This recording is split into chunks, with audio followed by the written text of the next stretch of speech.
At the edge of Briar Hollow, where the fields thinned into timber and the road forgot where it was going, a German shepherd stood like a wound that refused to close.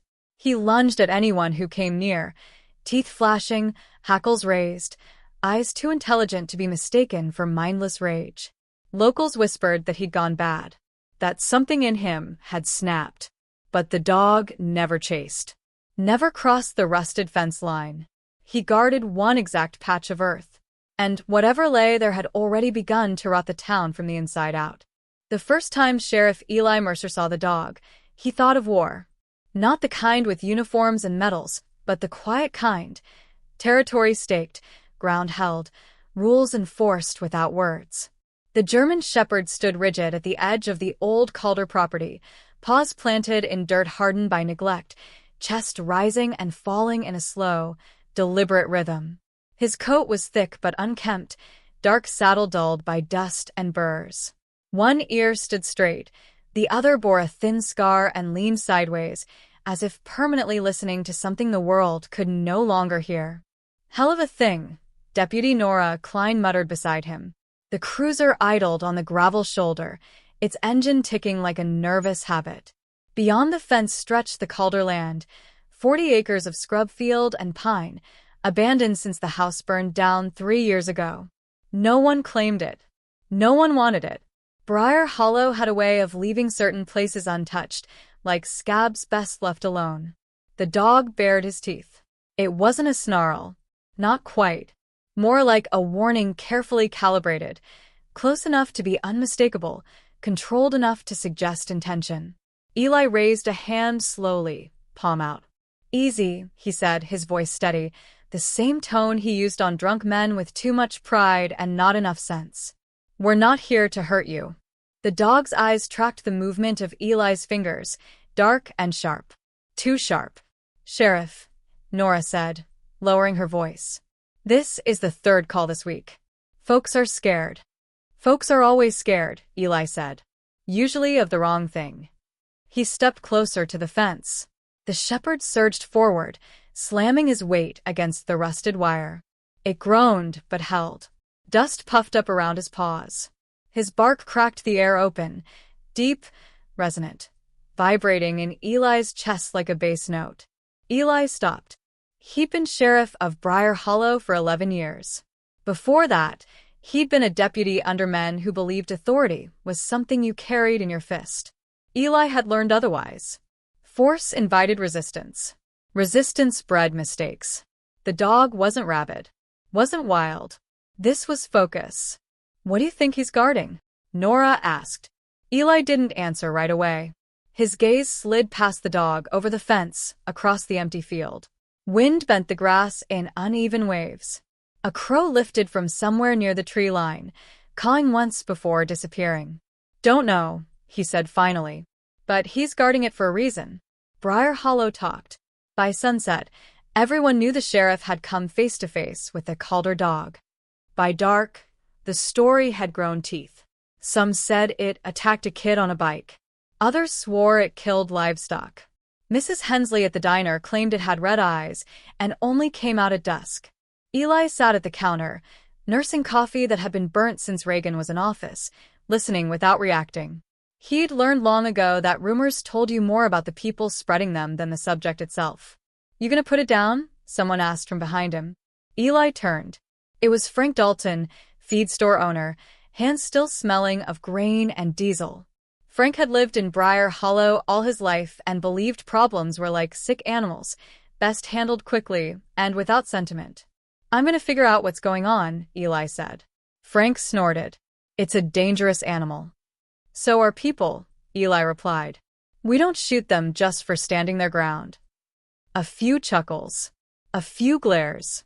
At the far end of the counter, a woman sat alone, stirring her tea long after the sugar had dissolved. She wore a dark coat despite the heat, her hair pulled back tight, face pale in the fluorescent light. She hadn't joined the conversation, but she'd gone still when the dog came up. Too still. Eli watched her for a moment, then looked away. That night, the dog didn't move. Trail cams set up by bored teenagers caught him pacing the fence line until dawn, stopping only to sit facing the same patch of field near the collapsed barn foundation. He slept in short bursts, head on paws, eyes never fully closing. At 2:14 a.m., a pickup truck slowed on Calder Road. The shepherd rose. Headlights swept across the field. The driver, hidden behind the glare, idled for exactly 23 seconds. Then the truck accelerated, tires spitting gravel, and disappeared toward town. The dog didn't chase. He went back to the fence. Saturday. Waited. Eli dreamed of his wife that night. In the dream, she was standing in tall grass, calling his name, but every time he moved toward her, the ground shifted. Something underneath resisted, held him back. When he woke, his sheets were damp with sweat, and the echo of her voice lingered like a bruise. He dressed before sunrise and drove back to Calder Road alone. The morning was fog-thick, the kind that swallowed sound and turned familiar shapes into strangers. The dog was there, just as before. When he saw Eli's cruiser, he stood, but didn't charge. Progress. Eli opened the trunk and pulled out a paper sack from the diner. Bacon, still warm. He crouched a safe distance from the fence and set the bag down, sliding it forward with 2 fingers. The dog watched. Nose flaring. Peace offering, Eli said softly. You don't want it, that's fine. Minutes passed. Fog beaded on Eli's jacket. His knees ached. Finally, the shepherd stepped forward, slow and deliberate. He sniffed the bag, then looked up at Eli, not with gratitude, but assessment. He took the bacon gently, backing away before devouring it in quick, efficient bites. You belong to someone? Eli asked. The dog didn't respond, just returned to his post. Eli's radio crackled. Sheriff, Nora's voice. We've got something. The remains were found half a mile from the Calder fence line, down by the creek. Not much left. Time and animals had taken their share. But there was enough, a boot with a cracked sole, a scrap of denim, the suggestion of bone, to turn a missing persons file into something heavier. Eli stood at the edge of the bank, hands on hips, staring down. How long? He asked. Hard to say, Nora replied. Weeks. Maybe longer. Eli closed his eyes. The dog. The guarding. The waiting. Who? He asked. Nora hesitated. You remember Lucas Reed? Eli did. Lucas Reed had been trouble-shaped like a man, charming when it suited him, cruel when it didn't. He'd grown up in Briar Hollow, left for a while, then come back with debts and grudges in equal measure. He'd gone missing 6 months ago. Most folks assumed he'd skipped town. Eli had hoped they were right. By noon, yellow tape fluttered in the breeze. By evening, Briar Hollow was holding its breath. And at the edge of the Calder property, the German shepherd remained, silent, vigilant, guarding something the earth was no longer willing to hide. Eli stood across the fence, the weight of the day settling into his bones. You knew, he murmured. Didn't you? The dog met his gaze. For the first time, he didn't bare his teeth. The Calder property had a smell once you crossed the fence. Eli noticed at the moment his boots pressed into the soil, iron and damp rot, old smoke buried deep enough to survive seasons of rain. The kind of scent that didn't belong to any single moment in time. It lingered, patient like memory. The German shepherd stood a few yards away now, no fence between them. They tranquilized him an hour earlier. Not enough to knock him out, Eli had insisted on that, but enough to dull the edge. The dog sat on his haunches, head high, eyes tracking every movement with quiet intensity. Even sedated, there was authority in him, as if this land answered to him now. Nora adjusted her gloves. He's not fighting it. No, Eli said. He never was. Crime scene techs moved carefully, as though the ground might protest. Shovels went in slow, measured, respectful. Each scoop revealed darker soil beneath, richer, wetter. A shallow grave. Too shallow. Whoever put Lucas Reed there hadn't planned on time. Or a dog. The first bones surfaced just before noon. A hush fell, instinctive and absolute. Eli swallowed. He'd seen death before, plenty of it, but this felt different. Less like discovery, more like confession. The earth giving something back it had been forced to take. Behind him, the shepherd let out a low sound. Not a growl. Not a whine. A vigil. They found more than one set of remains. That was when the story twisted. A second boot emerged an arm's length from the first. Smaller. Different brand. Then another fragment of bone, lighter, thinner. Nora looked up at Eli, her eyes wide. Sheriff, this isn't just Reed. Eli's jaw tightened. His mind ran through the missing, faces, names, dates scribbled on old reports. Briar Hollow had lost people over the years. Drifters. Runaways. Men who drank too hard and women who left with bruises no one asked about. How many, he asked. The tech paused. Hard to say yet. At least 2. Possibly 3. The shepherd stood. Despite the sedative, he rose to his feet and moved closer, stopping at the edge of the pit. He stared down into the exposed soil, ears angled forward, tail still. The picture of restraint. He's reacting, Nora said. Eli nodded slowly. He's remembering. By evening, state investigators arrived, unmarked SUVs, pressed shirts, eyes that skimmed rather than looked. Briar Hollow stiffened around them, the way a body does when it senses foreign hands. One of them stood out. Marcus Hale. Mid-40s. Expensive boots worn just enough to suggest humility. A man practiced in appearing approachable. He shook Eli's hand with confidence calibrated to feel like respect. Hell of a thing, Marcus said, surveying the scene. Dog's a hero, apparently. Eli didn't smile. Dog's doing what he was taught. Marcus raised an eyebrow. You know his history? Working on it. They watched the shepherd together. A deputy had clipped a loose lead to his collar, but the dog ignored it. His focus never left the ground. You're thinking the same thing I am, Marcus said. That depends, Eli replied. What are you thinking? That whoever buried them didn't expect loyalty like that. Eli glanced at him. Marcus's expression was neutral, but there was something behind it. Calculation, maybe. Or interest that went a shade too deep. Briar Hollow keeps its secrets, Eli said. Marcus nodded. Every place does. The dog's name was found in a way that felt almost intentional. Eli was going through old reports when he saw it, an animal control intake from 4 years back. German Shepherd. Male. Approximately 3 years old at the time. Found wandering near the Calder property shortly after the fire. Name listed. Rook. Eli said it out loud, testing the sound. Rook. The dog lifted his head. That was enough. They traced Rook's history quickly after that. He'd been registered once. A working line shepherd from a breeder 2 counties over. Purchased by, of all people, Lucas Reed. The irony tasted bitter. Reed had trained him hard. Too hard, by some accounts. Neighbors remembered shouting. Whistles in the night.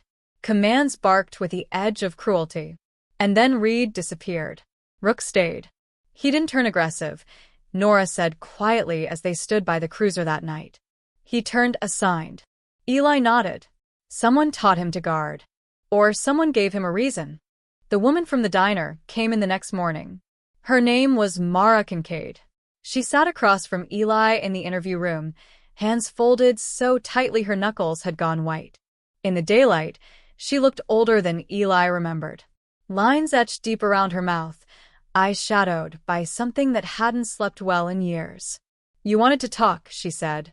Yes, Eli replied. About Lucas Reed. And the Calder property. Her lips pressed together.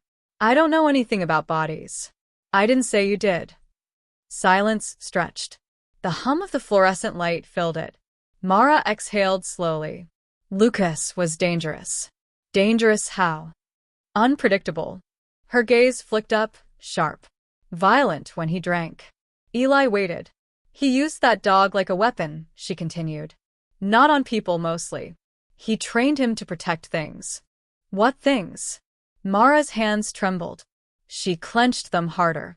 Did you ever go out there? She asked. Before the fire? Eli nodded. Once. Then you saw the barn. Yes. Her eyes filled, but no tears fell. There were nights I heard screaming. Not from animals. Eli's chest tightened. You didn't report it. Mara's laugh was short and hollow. In Briar Hollow? To who? Eli absorbed that without flinching. Did you know Lucas buried people out there? No, she said quickly. Too quickly. Then softer. I suspected. Why didn't you leave? She met his eyes then, something hard and defiant in her expression. Because leaving doesn't always mean escaping. The betrayal came quietly. A missing evidence log. A mislabeled bone fragment.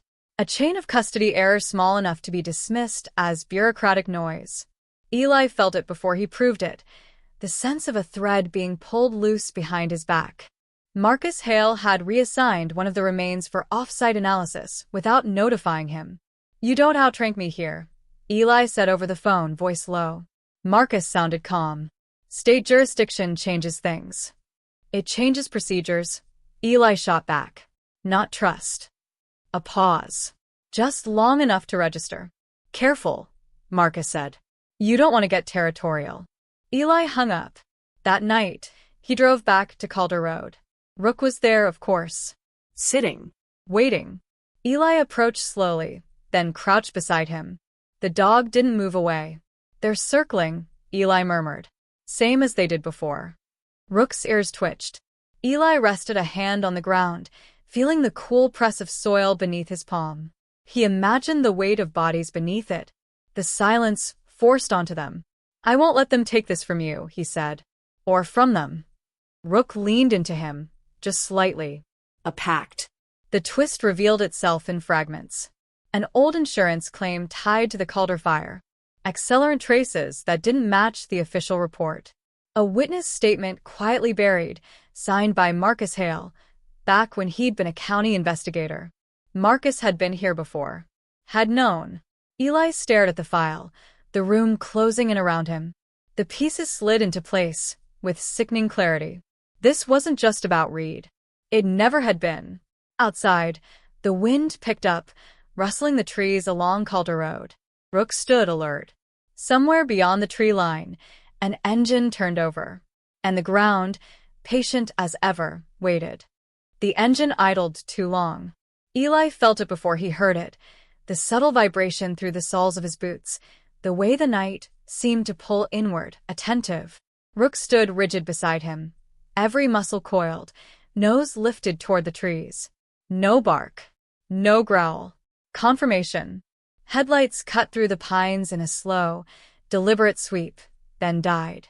A door opened. Closed. Footsteps pressed into gravel and stopped. Marcus Hale stepped into the open, hands visible, posture easy. He wore a jacket that cost more than Eli's monthly groceries and the same expression he'd worn since the state arrived. Reasonable, regretful, practiced. Sheriff, Marcus said. We should talk. Eli didn't reach for his gun. He rested his hand on Rook's shoulder instead. The dog's coat was warm under his palm, steady as breath. You already said everything you needed to, Eli replied. Marcus smiled faintly. That's not true. I can explain. That's usually how it starts. The night insects fell quiet, as if the land itself were listening. Marcus glanced at Rook. You know, I told them to put him down. Clean solution. Liability. Eli's eyes hardened. You don't get to decide that. Marcus sighed. This town turns everything into something sacred. It was never that simple. No, Eli said. It was worse. The truth came out the way rot always does, piecemeal, unavoidable. Lucas Reed hadn't acted alone. He'd been a courier of sorts. Muscle and intimidation for men who preferred not to dirty their hands. The Calder property, remote and unclaimed, had been used for years as a place where people disappeared. Debts erased. Problem solved. Marcus Hale had known. Worse, he'd helped smooth the edges. Reports redirected. Fires mislabeled. The barn burned when it threatened to become evidence. And when Reed got sloppy? Eli asked. Marcus's jaw tightened. When he got drunk. Violent. Unpredictable. You put him down, Eli said. Lucas was a liability, Marcus replied evenly. The dogs saw too much. Rook shifted, a low sound vibrating in his chest. Marcus gestured toward the field. You think the dog understands justice? He understands commands. He was trained to guard. He was trained to protect, Eli said. There's a difference. Marcus's eyes flicked to the shadows. You don't have proof. Eli nodded once. Not yet. A gunshot cracked the night. The sound didn't come from Eli's side. Marcus staggered, surprise blooming across his face. He turned, confused, and collapsed to his knees. Another shot followed, then another, controlled, efficient. From the tree line, a figure emerged. Mara Kincaid. She held the rifle like someone who had made peace with it long ago. Her hands were steady. Her eyes were not. You are going to leave, she said to Marcus. Just like before. Marcus tried to speak. Blood bubbled at his mouth. Mara lowered the rifle. I warned them. Years ago. No one listened. Eli moved between her and Marcus, gun finally raised. Mara. That's enough. She looked at him, something breaking and mending all at once in her expression. He killed my sister here, she said softly. And you filed the report. The words landed with weight. Eli swallowed. I didn't know. You should have. Rook stepped forward, placing himself between Mara and Marcus. He stood over the fallen man, body blocking, eyes fixed on Mara, not threatening, resolute, protecting. Mara's breath hitched. Her grip loosened. The rifle slipped from her hands and struck the ground with a dull thud. Sirens wailed in the distance. Marcus exhaled one last time. The trials came and went. Names surfaced. Files reopened. Briar Hollow endured the slow, painful work of remembering. Mara took a plea. Eli testified. Careers ended quietly. The Calder property was marked, surveyed, and finally, officially acknowledged. Rook stayed. Eli adopted him, without ceremony. No speeches. No photographs. Just a hand on a collar and a gate left open. They visited the field sometimes. Not often. On the first anniversary, Eli knelt and pressed a wooden marker into the soil. No names, just dates. Rook sat beside him, vigilant but calm. His work was done. As they turned to leave, Eli glanced back once more. The grass swayed gently in the evening light. The land breathed, lighter somehow. Come on, boy, Eli said. Rook followed.